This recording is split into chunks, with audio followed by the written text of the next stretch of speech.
Annyeonghaseyo, ketemu lagi sama Miley. Hari ini mau kasih kamu drama review dari drama yang berjudul The Murky Stream.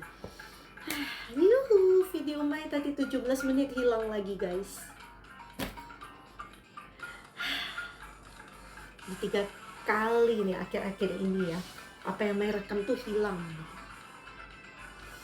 Kayaknya harus stop di menit ke-5 hari ya. Oke, guys, The Murky Stream yang bikin Mai mau nonton drama ini adalah lead male-nya, yaitu salah satu aktor favorit Mai, Rowoon. Nah, Mai sebenarnya iya sih, Mai kenal Rowoon dari acting dia sih, dari aktor gitu ya. Tapi sebenarnya Rowoon itu adalah idol turn actor. Jadi Mai tahu juga sama karir dia sebagai K-pop idol. Rowoon kelahiran tahun 96, tinggi badannya 189 cm. Jadi kayaknya Mai cuma di sininya kalau ketemu ya. Jangan ketemu sama Rowoon. Kalau ketemu melihat dari jauh aja ya. Oke, Rowoon dulu adalah member dari boy group SF9. Nah, dia bagus juga ketika menjadi idol, tapi kayaknya dia menemukan jati dirinya ketika dia menjadi seorang aktor gitu ya. Dan tidak semua idol dan aktor itu aktingnya bagus ya, kalau Mai boleh jujur. Tapi Rowoon adalah salah satu yang memang makin bersinar setelah dia menjadi aktor. Rowoon. Nah, beberapa drama dia sudah Mai tonton, Mai flashbackin gitu ya. Jadi Mai nonton dia di drama The Matchmakers di tahun 2023. Terus ketemu dia di tahun yang sama, Laris Manis 2023, Destiny with You. Di tahun 2021, Mai nonton dia di drama The King's Affection. Di tahun yang sama, Mai nonton dia lagi di drama She Would Never Know. Sebenarnya pertama kali Mai ketemu dia adalah di tahun 2019 di drama Extraordinary You. Dan itu memberikan kesan yang mendalam banget buat Mai ya, si Rowoon ini. Berarti sudah 7 tahun ya Mai ketemu dia, dan acting dia makin keren, terutama di drama The Murky Stream ini keren banget guys. Nah, tokoh utama kita yang kedua ya, yaitu Shin Ye-eun. Shin Ye-eun kelahiran tahun 98, actingnya udah cukup keren juga guys. Dia ini nggak aneh-aneh gitu, ini yang Mai suka dari Shin Ye-eun. Nah, dia ini Mai ketemu dia dulu di drama The Glory di tahun 2022 dan 2023. Dia sebagai Park Yeon Jin versi mudanya. Itu aja udah kejam, apalagi yang versi dewasanya, sama kejamnya. Kejam ya. Dan di Yumi Cell Season 2 di tahun 2022. Sebelumnya lagi nonton dia di drama Modern Friends di tahun 2020. Di tahun yang sama nonton dia di drama Welcome. Ini dia sama L ya. Dan pertama kali Mai ketemu dia sebenarnya di tahun 2019 di drama He is Psychometric. Nah, jadi udah 7 tahun juga ya ketemu dia. Dan aktingnya juga makin lama makin bagus aja nih Shin Ye-eun. Dan satu lagi tokoh utama kita yaitu Park So Ham. Nah, Park So Ham ini keren tahun 93, dan ternyata dia adalah idol turn actor juga nih teman-teman. Tapi Mai tidak begitu memperhatikan grup dia ya sebelum ini ya. Yang pasti dia adalah aktor baru 2 drama series. Ini drama series kedua dia, The Murky Stream ya. Dan dia ganteng ya, ganteng loh, meskipun udah dikulisin juga masih ganteng. Apalagi posisi dia yang wajahnya mulus sih, ganteng banget. Kamu boleh cek ini ya. Oke. Makan cerita nih, The Murky Stream tayang di network Disney Plus, sebanyak 9 episode aja, pendek. Kalian duduk sehari kayaknya kelar ya. Nah, aliran yang keruh. Jadi memang ini tentang aliran air sungai sih ya. Jadi Mai akan cerita dulu dari Rowoon di sini berperan sebagai Jang Siun. Namanya Mai suka ya, Siun. Nah, dia dulu keluarganya baik-baik aja, hidup baik-baik gitu ya. Tapi pada suatu hari ini mereka terkena serangan dari pasukan Mongol, dan itu membuat omanya terbunuh karena omanya melindungi Siul gitu ya. Dan ketika omanya terbunuh, Siul itu melihat wajah pembunuhnya. Jadi kamu sudah bisa bayangin nih tentang apa Siul mau balas dendam, iya kan? Karena ada dendam dari kecil dia melihat omanya terbunuh gitu ya. Dan Siul yang terluka hampir mati ditolong oleh omanya dari Jongchon. Namanya kurang tahu ini apakah baca namanya Jongchon atau Jongchun ya, karena nggak ada hangul ya. Gitu. Mungkin Jongchon ya. Nah, jadi Jongchon dewasa nanti diperankan oleh Park So Ham ya. Nah, si Siul dan Jongchon itu menjadi saudara yang akrab banget gitu ya, meskipun nggak ada hubungan darah. Dan mereka menjadi duo troublemaker. Nah, mereka sama-sama ingin lulus ujian negara karena pada zaman Joseon waktu itu memang ujian negara tuh penting banget ya. Kalau kayak kita berarti jadinya apa? Jadi PNS, enggak sih? Nah, kalau zaman itu penting banget. Tapi pada suatu hari ada orang pejabat gitu ya, dari kepolisian yang menghampiri rumahnya keluarga Jong dan bilang bahwa Siul tidak bisa mengikuti ujian negara karena neneknya Siul menikah lagi.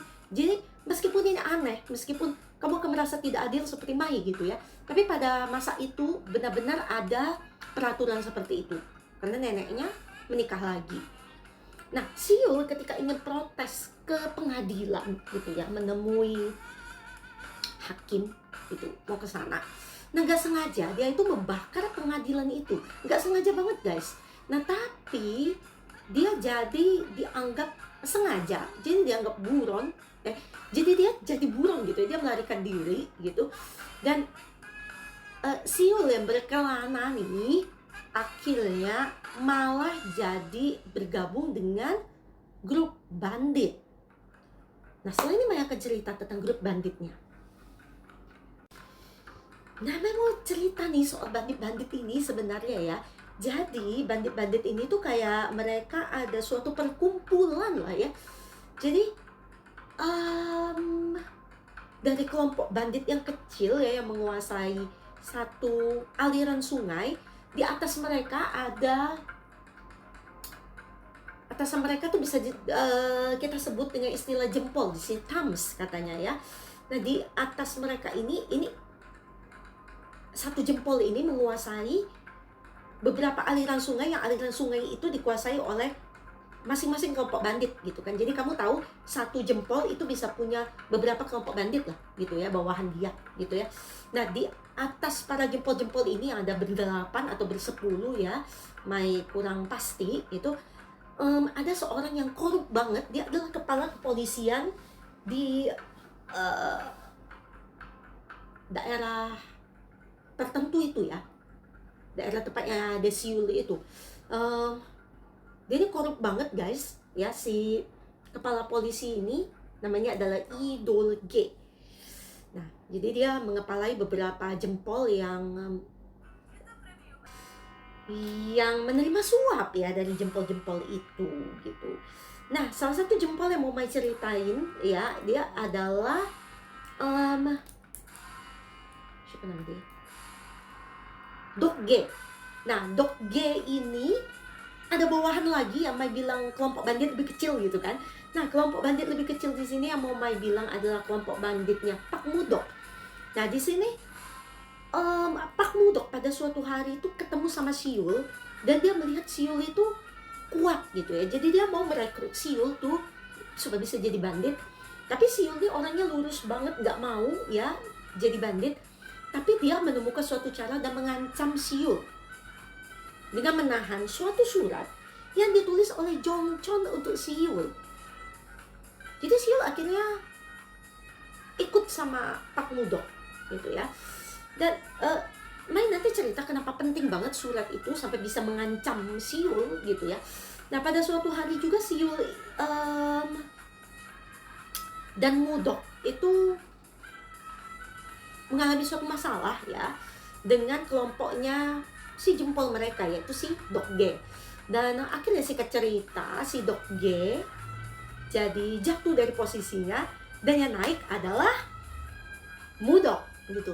Nah otomatis jadi Mudok menjadi jempolnya gitu, yang menjadi telunjuknya alias wakilnya dibilang ya, orang nomor 2 di bawah si jempol, yaitu Siul, karena kan berantemnya jago banget guys. Tapi semenjak mereka berdua, jadi semenjak mereka berdua nih yang memimpin daerah itu yang dekat sungai itu, kehidupan para bandit, para pekerja di sana jadi lebih baik karena Siul memberikan beberapa syarat untuk Mudok gitu ya. Mudok sendiri mendapatkan perlindungan Siul sebagai gantinya. Tapi nanti mereka berhubungan dengan baik juga. Jadi pertamanya Mai sebel sih sama si Mudok gitu ya. Tapi lama-lama dia oke. Lumayan baik juga ternyata banditnya satu ini gitu ya. Oke, jadi Mai cerita dong, itu surat kenapa penting banget? Karena si Jongchon pada suatu hari muncul lagi, ketemu lagi dengan Siul, dengan posisi Jongchon sudah menjadi asisten kepolisian di daerah itu. Jadi asistennya si korup tadi, ya, si Idolge gitu. Nah, jadi si Jongchon ya, sebenarnya dia kecewa sama Siul. Kamu kok lari dari keluarga aku cuman buat jadi bandit, dia kecewa gitu. Tapi akhirnya dia tahu ternyata Siul diancam dengan surat itu gitu ya. Jadi misalnya kalau surat itu dikasih ke Dolge gitu ya, ketahuan lah kalau Jongchon itu temenan sama bandit gitu kan. Malahan ya Jongchon juga diancam oleh si Dolge. Dia bilang Jongchon menerima suap dari para bandit. Gak ada surat itu aja dia bisa memfitnah Jongchon. Apalagi dia kalau ketemu surat itu, coba gitu ya. Nah, tapi akhirnya Jongchon tahu gitu ya. Jadi sempet ya baik-baik lagi sama si Siul. Dua-duanya jago berantem, keren banget gitu ya. Nah tapi nih sebelum Mai cerita kenapa reuni mereka ini nantinya akan bermuara kemana nih, Mai cerita satu lagi tokoh kita, Shin Ye-eun menjadi Choi Eun. Nah si Choi Eun ini adalah anak dari pedagang yang baik ya, yaitu Choi Jong-yeop. Mereka berdagang garam ya. Nah Eun sebagai seorang wanita gitu ya, pada masa itu kan dianggap wanita itu ya tugasnya cuma menikah aja gitu kan ya. Padahal dia punya insting bisnis yang bagus. Oraboninya, upahnya malahan mau mengikuti ujian negara sampai berkali-kali aja gagal gitu ya, dan tidak punya insting bisnis. Jadi Jong-yeop agak khawatir juga gitu ya, gimana kalau nggak ada penerus nih keluarga Choi ya untuk perdagangannya. Akhirnya setelah liku-liku yang cukup panjang, dia akhirnya mempercayai Eun untuk mencoba berdagang gitu ya. Dan ternyata nih Eun ketika akhirnya benar-benar turun ke lapangan, dia bisa melihat bahwa wah Joseon ini negara yang korup banget gitu ya. Aliran sungai, perkapalan dikuasai oleh bandit gitu ya. Mereka nggak bisa berdagang dengan bebas tanpa menyuap bandit gitu ya. Akhirnya dia pun paham kenapa apanya itu mau nggak mau harus menyuap bandit ya. Nah dan dia pun ya dia ketemu sama Siul dan sempat punya kesan buruk sama Siul sebelum ya akhirnya nanti Siul nolong dia. Jadi kesan buruknya itu nggak lama gitu ya. Nah dia juga ketemu nih, si Eun ketemu sama Jongchon dan melihat bahwa Jongchon ini adalah seorang polisi yang baik ya. Nah jadi satunya bandit, satunya pedagang, satunya polisi, itu mereka bertiga menemukan bahwa negara mereka ini korup banget gitu ya. Jadi mereka pun ingin supaya negara mereka ini menjadi tempat yang lebih baik tanpa korup gitu ya. Tapi gimana caranya? Sebelum suatu hari mereka ketemu dengan satu sosok dari keluarga kerajaan yang namanya Yu Tae-sok. Nah guys, si Yu Tae-sok ini yang ingin menyelamatkan Joseon ya. Juga dalam satu sisi dia itu khawatir kalau Jepang itu akan menyerang Joseon gitu. Karena dia menemukan fakta bahwa Jepang itu sudah punya senapan pada saat itu. Nah jadi dia ingin menolong Joseon meskipun dia bukan raja gitu ya, cuma keluarga aja gitu ya. Dan dia berencana membuat peta. Tapi membuat peta pada saat itu ya, kalau peta yang menyatukan Joseon lagi gitu ya, itu dianggap sebagai tindakan yang yokjok. Masih jadi ingat bahasa Koreanya apa pemberontakan ya. Nah jadi nggak bisa sembarang orang tuh bikin peta itu gitu ya. Tapi akhirnya si Yu Tae-sok menyatukan peta-peta kecil dan dia berencana membuat peta yang lebih besar gitu ya. Dan ketika proses pembuatan peta inilah ya, maka sudah jadi tuh petanya gitu ya. Si Idol G yang sangat korup ini gitu ya, ditolong oleh salah satu jempol yang dia percaya banget, jempol yang sebenarnya paling jahat dari para jempol yang lainnya, yaitu Wang He. Wang He ini sebenarnya adalah orang Mongol. Nah, udah kebayang belum ada garisnya ya? Jadi Wang He ini adalah yang membunuh omanya Siul, guys. Jadi sekarang kalian tahu kan gimana Siul bisa ketemu akhirnya sama Wang He gitu. Nah, jadi Wang He jadi anjing pemburunya Dolge gitu ya. Dan pertanyaannya adalah apakah nih si Wang He itu berhasil mengeliminasi orang-orang baik gitu ya. Di episode 8 Mai tuh HP bilang kayak gini loh, aduh mati semua. Coba yang bisa bilang, aduh mati semua. Selain tadi ada omanya Siul, terus ya salah satu saudaranya Siul yang di bandit, kelompok bandit itu yang dia udah sayang banget kayak adik sendiri, itu mati di tangan Wang He juga, guys. Dan nanti ada ada seorang lagi yang mati gitu ya. Jadi Siul benar-benar punya dendam kesumat dalam dirinya gitu ya. Dan dia pengen balas dendam ke Wang He gitu ya. Tapi Wang He dilindungi oleh 4 orang yang hebat-hebat banget, jago juga nih ininya berantemnya gitu ya. Apakah Siul akan berhasil sendirian? Emang bisa gitu ya. Dan gimana nih nasib orang-orang baik kita ya, Yu Tae-sok? Apakah dia berhasil setelah membuat peta itu, apakah akan berhasil dia menyelamatkan Joseon sebelum ada perang gitu ya? Bagaimana nasib apanya Choi Jong-yeop, pedagang yang baik, nasibnya kayak gimana nanti? Bagaimana dengan nasib si Jahanam ini ya, Idol G gitu? Gimana nasib dia? Bisa nggak dia mati aja gitu ya? Nah, itu kamu perlu cari tahu sendiri soalnya ya. Pak Mudok kenapa Mai bilang pada awalnya Mai pikir dia brengsek ya, tapi ujung-ujungnya enggak gitu ya. Nah, kamu bisa nonton detailnya tuh di drama The Murky Stream. Nanti gimana juga Jongchon, Choi-eun, dan Siul itu dari pos mereka masing-masing berusaha menolong ya tim baik tim yang baik gitu ya. Nah, itu kayak gimana? Kamu nonton di drama The Murky Stream. Actingnya keren banget, tegang-tegangnya dapet banget, guys.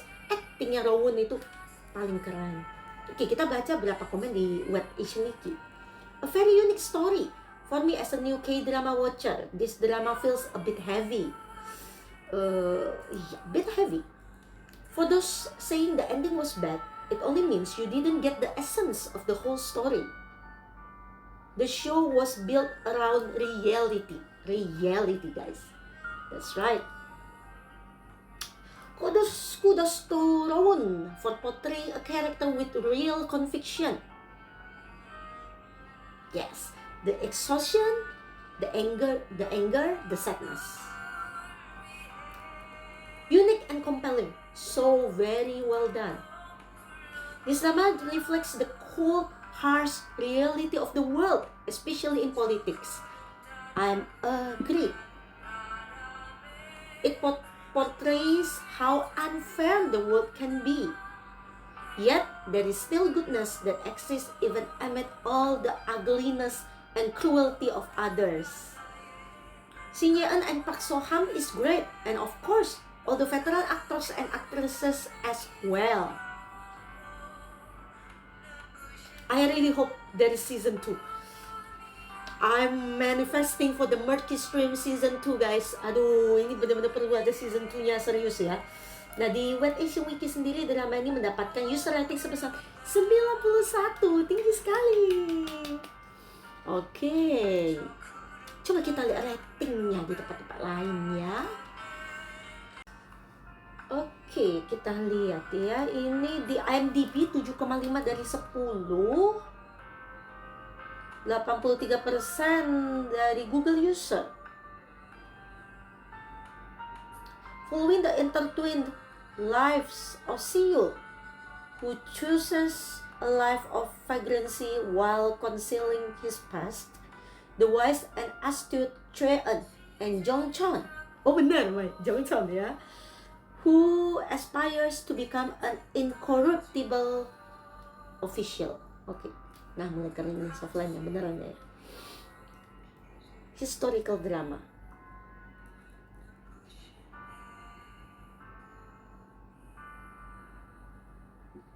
Menurut IDN Times, The Murky Stream diberi rating usia 17+. Banyak adegan aksi sekaligus cerita yang mengangkat berbagai isu sosial. Darah-darahnya banyak, guys. IMDb tadi Mai udah bilang ya, 7,5 dari 10. Oke. Oke. Keren, drama The Murky Stream tempat di peringkat atas. Pada tanggal 11 Oktober.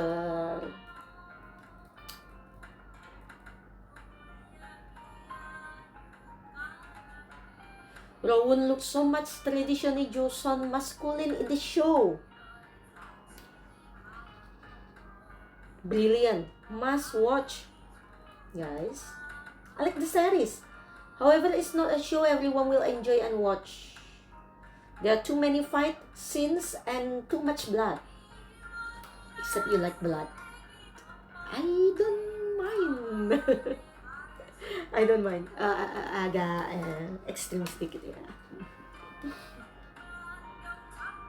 The Murky Stream is a gripping tale set in Joseon, where chaos reigns as the Gyeonggang River turns murky. Oh begitu. Tunggu, mau turun ke bawah malah naik ke atas. This drama has completed its run. The star ratings features is now open and it's your time to shine. Asik. Cut.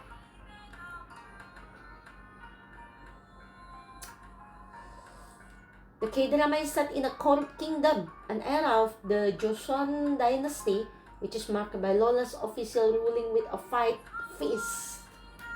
Malas saya dibuka lagi. Menggambarkan ketidakadilan kekuasaan dan hierarki sosial melalui kisah para pekerja, pedagang, hingga bandit yang hidup di dekat aliran sungai. Sepertinya begitu. So tahu. Oke. Bagus ya. Ini sejauh ini Mai tidak menerima feedback negatif nih, ya. IMDb 7,5 itu kayak nilai yang pas-pasan lah, pas-pasan banget ya. Oke, jadi berapa nih Mai mau kasih nilai ya drama ini? Ceritanya complicated. Pokoknya kalau kamu penyuka historical drama, ini kamu pasti suka banget lah ya. Dan Mai benar-benar berharap ada season 2-nya, karena memang sebenarnya dia nggak begitu dibilang question ending, tapi masih banyak yang bisa diceritakan di season 2 kalaupun nanti akan dibuat season 2-nya gitu. Mai boleh nggak mengajukan skenario? Mai bisa bayangin nih season 2-nya kayak apa ya? Pasti keren banget. Tuh kan, Mai udah kebayang-bayang gimana season 2-nya. Semoga nanti ada ya, The Murky Stream season 2. Jadi sekali lagi, kamu wajib nonton dramanya. Berapa nih nilai yang akan Mai beri untuk drama The Murky Stream? Mai akan kasih drama ini nilai tanpa ada kata-kata negatif, gitu ya. Very engaging, ya, for me, gitu. Jadi Mai akan kasih rating drama ini sebesar 92. Guys, kamu wajib buat nonton drama The Murky Stream. Nonton The Murky Stream, oke? Nah, nextnya nih, malam ini Mai mau break dulu ya, karena sebenarnya benar-benar baru selesai nonton drama ini kemarin. Gitu. Jadi mau dikosongin dulu otaknya Mai yang penuh ini. Karena sesudah ini Mai mau nonton drama yang beda banget genre-nya. Karena ini genre-nya thriller nih ternyata ya. Dengan judul drama Dear X. Mai baru tahu ini thriller. Mai cuma masukin ke watching list gitu ya. Karena kan Mai hanya peduli sama pemerannya sebenarnya ya, bukan genrenya. Nah, pemeran di drama ini adalah Kim Yoo Jong, Hwang In Yeop. Wah, dua teratas sudah kesukaan Mai. Ada Kim Yong Dae di sini. Wow. Oke, ini memang drama yang wajib banget Mai tonton gitu ya. Di IMDb ratingnya lebih tinggi dari tadi The Mercy Stream, tapi di Google user ratingnya lebih rendah. Oke. Dear X drama thriller. Oke. Ada berapa episode katanya? Kita lihat isi wiki. Tadi The Mercy Stream 91 ya. Apa kata user di isi wiki? Oh, lebih rendah dari The Mercy Stream. Sedikit. Oke. Mai penasaran, tetap tentu saja Mai akan tonton ya. Sebanyak 12 episode aja. Wait, Hwang In Yeop, mana katanya ada Hwang In Yeop? Bohong. Second lead-nya itu lead male-nya itu Kim Yong Dae. Mana ada Hwang In Yeop? Mungkin jadi itunya enggak sih? Oh, ada. Mungkin perannya bukan peran utama ya, untung ada. Untung ada. Kirain Mai kena scam. Oke, tentu aja Mai akan tonton dramanya ya. Kim Yoo Jong itu biasanya dramanya nggak pernah ngecewain. Oke, makasih banget buat kamu yang sudah tontonin drama review Mai. Please banget tinggalin jempol kamu di drama review Mai supaya Mai makin semangat mau kasih kamu drama review. Dan jangan lupa juga kamu bisa share link drama review Mai ke sesama K-drama lovers yang lainnya supaya mereka punya referensi mau nonton drama yang macam apa gitu ya. Dan jangan lupa juga kamu subscribe ke channelnya Mai supaya kamu nggak ketinggalan sama konten-konten yang akan Mai hadirkan di channelnya Mai. Oke, jadi next Mai akan selesai dulu nonton drama Dear X 12 episode mungkin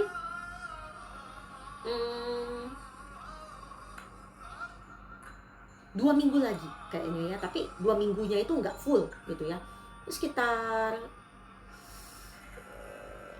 8 sampai 9 hari lah mereka selesaiin ya. Besok langsung ke drama yang berikutnya. Sambil nonton itu mereka kasih review yang Dear X. Oke? Jadi tetap semangatin Mai please guys. Jangan lupa tinggalin jempol kamu and see you at the next K-drama review by Miley. Annyeong.